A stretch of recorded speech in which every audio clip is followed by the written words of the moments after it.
चला चल चल चल चल पुढे चल. ते नाही घ्यायचं आपल्याला, चल चल. आज आम्ही आलोय सुपर मार्केटमध्ये किराणा करायला. थोडासा लेट झाला निघायला कारण रिओ बाहेर खेळायला गेला, तो लवकर घरी आलाच नाही. सुपर मार्केटला गेल्यावर रिओने बघितलं की सगळे बास्केट घेत आहे. मग भाऊ पण निघला पळत पळत लगेच बास्केट घ्यायला. मग मी त्याला सांगितलं की हे नाही घ्यायचं आपल्याला.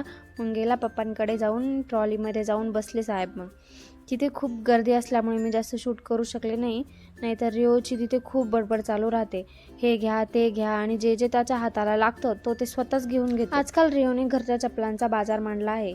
घरात जिकडे बघावं तिकडे रिओ चप्पल शूज घेऊन बसतोय. किती नको म्हटलं तरी ऐकत नाही. कधी त्याच्या पप्पांची चप्पल, कधी माझी चप्पल, कधी पप्पांचे शूज, असं काही ना काहीतरी सारखं चपला घेऊनच बसलेला असतो. सगळीकडे चपला चपला, घरात सगळीकडे चपला करून ठेवला आहे त्याने. पप्पांचे शूज घालून बसतो, नाही तर माझी चप्पल घालून बसतो. घरात जिकडे बघावं तिकडे चपला दिसत आहे.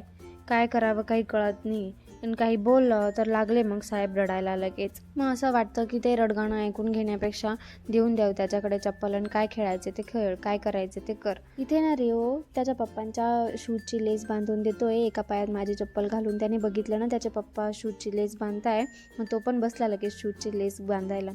तो चलो मिळते अगली व्हिडिओ में. Bye bye. Shri Swami Samarth. Video आवडला असेल तर लाईक करा, शेअर करा आणि सबस्क्राईब करा.